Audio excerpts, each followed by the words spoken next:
महाकाल मंदिर गर्भगृह में आम दर्शनार्थियों का प्रवेश चालू हुआ।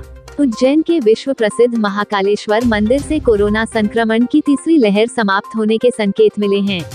शनिवार को बसंत पंचमी के शुभ अवसर पर 1.5 माह से बंद महाकाल गर्भगृह में आम श्रद्धालुओं के लिए प्रवेश चालू कर दिया गया है। महाकाल मंदिर के गर्भगृह में प्रवेश चालू होने से महाकाल के भक्तों में उत्साह का माहौल है। भक्तों में यह भी विश्वास जागा है कि अब कोरोना संक्रमण की तीसरी लहर समाप्ति की ओर है। संक्रमण की तीसरी लहर की समाप्ति के संकेत शुक्रवार को मध्य प्रदेश सरकार से भी मिल गए हैं। मुख्यमंत्री शिवराज सिंह चौहान ने शुक्रवार को यह घोषणा की है कि अब विवाह समारोह में 250 मेहमानों की सीमित संख्या का प्रतिबंध नहीं रहेगा। मसलन अब विवाह समारोह में जी चाहे जितने मेहमानों को बुलाया जा सकता है। मध्य प्रदेश सरकार की नई गाइडलाइन के तहत ही मंदिर के गर्भगृह में आम दर्शनार्थियों का प्रवेश चालू किया गया है। हालांकि सरकार ने यह चेतावनी भी जारी की है कि अभी कोरोना हमारे बीच मौजूद है। प्रतिबंधों के कारण बिगड़ती अर्थव्यवस्था, विद्यार्थियों की पढ़ाई के नुकसान और बीमारी से जो डर का माहौल पैदा हुआ ही इससे निजात पाने के लिए प्रतिबंध वापस लिए गए हैं। इसलिए सोशल डिस्टेंस और मास्क लगाने की अनिवार्यता के साथ सैनिटाइजर का उपयोग यथावत रहेगा।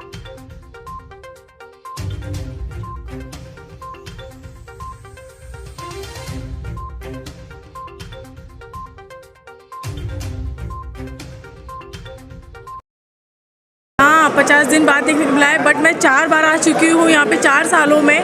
बट मुझे आज पहली बार बाबा के अंदर से दर्शन हुए, नहीं तो हम लाइन से ही वापस जाना पड़ता था। आज मेरे लिए सौभाग्यशील की बात है कि मुझे आज बाबा के अंदर से दर्शन करने के लिए मिले हैं। आज बसंत पंचमी का पर्व है। हाँ, इसलिए मेरा नाम स्वाति महाजन है। कहाँ से आए? मैं नागपुर से आई हूँ। हमें बहुत खुशी हो रही है, हमने नज़दीक से दर्शन करे हैं। काफ़ी टाइम बाद कोविड के बाद से अब जाकर के मंदिर खुला है, हमें बहुत प्रसन्नता हो रही है। सब बहुत अच्छा लग रहा है, सब बहुत कोऑपरेट कर रहे हैं, अच्छे से दर्शन करा रहे हैं। मंदिर का स्टाफ बहुत अच्छा है, सब कोई धक्का मुक्की नहीं, कोई कुछ नहीं, बहुत अच्छे से, बहुत प्रसन्नता हो रही है। हमें बहुत भोले बाबा को पास से छू करके बहुत महसूस अच्छा हम फील कर रहे हैं। क्या नाम है आपका? नीतू वर्मा। कहाँ से आए हो? दिल्ली से। रोज अंदर से दर्शन हो, हम 2 बार करके गए, सुबह भी करके गए, अंदर से नहीं हुए तो वापस आए। डेली वाले हैं और महाकाल बाबा की कृपा हमारे पे ऐसी बनी रहे। और आज बहुत ही अच्छा लग रहा है अंदर से स्पर्श करके बाबा महाकाल को। आज बसंत पंचमी भी है, पीला वस्त्र में बिल्कुल बाबा के वहाँ दर्शन करना है। पीले वस्त्र का बहुत महत्व है जी। और है ना, उन मतलब पीले कपड़े, पीले फूल सब चढ़ाए उनके, और उनके द्वारा हमको आशीर्वाद प्राप्त हुआ। भाग भाग के आए घर से खाना है ना सब छोड़ के अंदर से। मेरा नाम सुनीता। हाँ, उज्जैन से, जैसे महाकाल। और बाबा महाकाल ने बहुत अच्छे से दर्शन दिए हैं। और मेरी वाइफ भी, मैं अपने पूरे परिवार के साथ आया हूँ। मेरा पूरा परिवार बहुत खुश है। क्या नाम है आपका? हर्ष वर्मा, मैं दिल्ली से आया हूँ। कोरोना जब की शुरुआत हुई, तृतीय लहर जैसे चालू हुआ, उसके बाद अपन ने कोरोना गर्भगृह में दर्शन प्रतिबंधित कर दिए थे। किंतु जैसे जैसे कोरोना ख़त्म होता जा रहा है और सरकार भी चीज़ों में ढील देती जा रही है, उसी में आज बसंत पंचमी के शुभ अवसर पर आज सीमित समय के लिए भीड़ को देखते हुए गर्भगृह दर्शन आरंभ किए हैं। सर, क्या समय रहेगा इसके लिए प्रवेश को लेके, सामान्य दर्शन के लिए श्रद्धालु? जैसी भीड़ रहेगी उस हिसाब से कोई समय निर्धारित नहीं किया गया। भीड़ को देखते हुए प्रवेश सुबह से लेके शाम तक चालू रहेगा। आज देखने में आया कि काफ़ी भीड़ है, तो उसको किस तरीके से मैनेज किया जाए? अब पूरी तरीके से हम कंट्रोल रूम में लोगों को बैठा दिया गया और भीड़ को मैनेज कर रहे हैं। हमने सिक्योरिटी गार्ड्स की भी संख्या बढ़ाई हुई है। अगर भीड़ ज़्यादा होती है देखते हैं, उस हिसाब से तो बंद कर दिया जाएगा। जी, सोमवार और रविवार को क्या स्थिति रहेगी? सोमवार रविवार को तो बंद रहेगा, भीड़ अधिक रहती है। सोमवार रविवार को पूर्व की भांति बंद रहेगा। Thank you. 1500 की रसीद चालू रहेगी? जब आम जनता के लिए प्रतिबंधित नहीं रहता उस समय 1500 की रसीद भी चालू रहती है। वो तो पूर्व की भांति ही सारी व्यवस्थाएं की गई। सर, इसी अभी भस्म आरती का वो भी खोलने का विचार है? अभी रात्रि में कर्फ्यू है, अभी सरकार से ऐसे निर्देश प्राप्त होते हैं इस दिशा में, आगे फिर भस्म आरती को भी खोलने पर निर्णय लिया जाएगा। प्रसन्न हो जाते हैं। उस प्रकार वसंत का नाम लेने से ही सब भक्त प्रफुल्लित हो जाते हैं। उसी के अंदर भगवान महाकालेश्वर को आज जो 50 दिन से मंदिर के अंदर प्रवेश बंद था, आम लोग जो दर्शन नहीं कर रहे थे, आज विशेष तौर से भगवान महाकालेश्वर का आशीर्वाद सबको मिल रहा है। यात्री लोग अपने हाथ से जल चढ़ा रहे हैं, पूजन कर रहे हैं, वसंत जो जलाए वो भगवान महाकालेश्वर को अर्पण कर रहे हैं। सभी तरफ पीला ही वातावरण, वसंत का वातावरण सब लोग छा गए हैं और ऐसा ही वातावरण भगवान महाकालेश्वर का आशीर्वाद से आदि अनादि काल तक चलता रहेगा। ये महाकाल का आशीर्वाद हमारी ओर से शुभकामना, वसंत पंचमी की शुभकामना।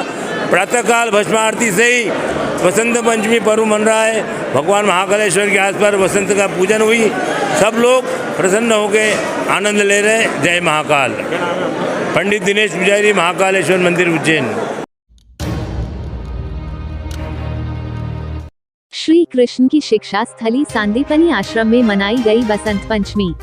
परंपरा अनुसार बच्चों ने स्लेट पर मंत्र लिखे। बसंत पंचमी के अवसर पर श्री कृष्ण की शिक्षा स्थली महर्षि सांदीपनी आश्रम को विशेष तौर पर सजाया गया है। यहाँ भगवान कृष्ण और सुदामा को पीला वस्त्र पहनाया गया है। इसके साथ ही यहाँ पीली सरसों को भी अर्पित किया गया है। दरअसल भगवान श्री कृष्ण ने सांदीपनी आश्रम में 64 दिन में 64 विद्या और 16 कलाओं का ज्ञान अर्जित किया था, इसलिए यह विद्या ग्रहण करने का केंद्र है।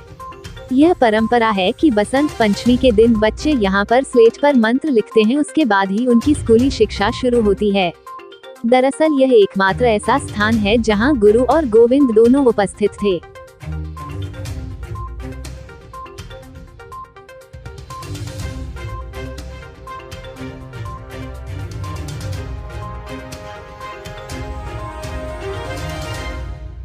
गुरुमूर्ति पूजा मूलम गुरुपदम, मंत्र मूलम गुरुर्वाक्यम, मोक्ष मूलम गुरु कृपा। ये वो पावन पवित्र स्थान है जहाँ बैठकर स्वयं भगवान श्री कृष्ण ने इसी स्थान पर, इसी कक्ष में 64 दिनों में 64 विद्या और 16 कलाओं का ज्ञान महर्षि सांदीपनी ऋषि से प्राप्त किया था। क्योंकि ये भगवान भी आकर यहाँ पर विद्वान बने हैं, तो इनसे बड़ा कोई स्थान ना संसार में कोई था और ना भविष्य में कोई होगा। यहाँ पर स्वयं नारायण आके विद्वान बने हैं।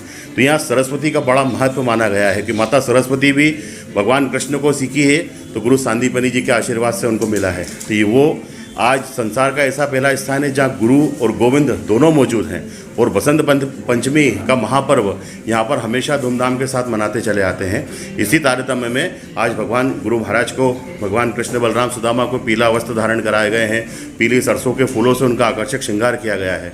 और प्रथम दृष्टया ये है कि भगवान जो अपनी विद्यालय, जो बच्चे स्कूल कॉलेज विद्यालय जाते हैं, वो प्रथम बार उनको स्कूल में जब प्रवेश दिया जाता है, उसके पहले उनका यहाँ पर एक 16 संस्कार में एक संस्कार होता है, जिसे विद्या आरंभ संस्कार, विद्या बुद्धि संस्कार होता है, उनका यहाँ पर किया जाता है। क्योंकि ये एकमात्र स्थान है जहाँ गुरु सांदीपनी ने भगवान श्री कृष्ण का विद्या आरंभ संस्कार किया था।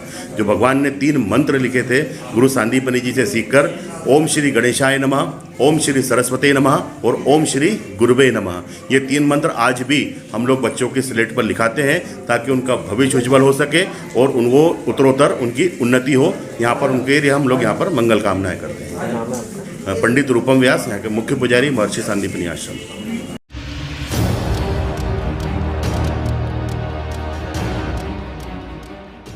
बिजली विभाग से पकड़ाई बदमाशों से मिला बाइक चोरी का सुराग। इंदौर उज्जैन से चुराई 5 गाड़ियां। एमपीवी भंडारगृह से चोरी करते रंगे हाथ हिरासत में आए 2 बदमाशों ने इंदौर उज्जैन से 5 बाइक चुराने की वारदात को भी अंजाम दिया था। 31 जनवरी की देर शाम शंकरपुर स्थित एमपीईबी के क्षेत्रीय भंडारगृह से लोहे के एंगल, चैनल कटिंग के टुकड़े और वायर चोरी कर भाग रहे 2 बदमाशों को पकड़ा गया था। बदमाश कपिल पिता शिवलाल निवासी बागली देवास और संदीप पिता गजराज सिंह रामपुर कला सिहोर को पवासा थाना पुलिस ने हिरासत में लेकर पूछताछ शुरू की। दोनों कुछ माह से मक्सी रोड माधवपुरा के पास खंडहर में अपना डेरा जमाए थे। चोरी की वारदातों में सख्ती से पूछताछ करने पर दोनों ने पवासा, नागझिरी और इंदौर से बाइक चोरी करना भी कबूल कर लिया। पुलिस ने उनकी निशानदेही पर 5 बाइक बरामद की है। पवासा थाना प्रभारी गजेंद्र पचोरिया ने बताया कि दोनों बदमाश चोरी की बाइक बेचने की फिराक में निकले थे। शंकरपुर में दोनों ग्राहक की तलाश कर रहे थे। उसी दौरान सूचना मिलने पर दोनों को हिरासत में लिया और पूछताछ की गई तो बाइक चोरी का खुलासा हो गया। कपिल के खिलाफ बागली थाने में आर्म्स एक्ट और संदीप के खिलाफ चोरी का प्रकरण दर्ज है। सर, एक वाहन चोरी का मामला सामने आया है, 5 बाइक जब्त हुई है, कितने आरोपी हैं, क्या है मामला? 3 फरवरी को थाना पवासा पर सूचना मिली कि हमारे क्षेत्र में शंकरपुर चौराहे के पास में 2 व्यक्ति हैं, वो खड़े हुए हैं और दोनों ही चोरी की गाड़ी बेचने के लिए उज्जैन लाए हुए हैं। तो मौके पर पवासा पुलिस पहुंची, दोनों को पकड़ा, दोनों से जो गाड़ी जब्त की थी और उन्होंने बताया कि हम ये गाड़ी चोरी की हैं। उनके द्वारा बताए अनुसार 3 गाड़ियाँ और जो भी उनके द्वारा चोरी की गई थी उनको भी उनसे जब्त किया है।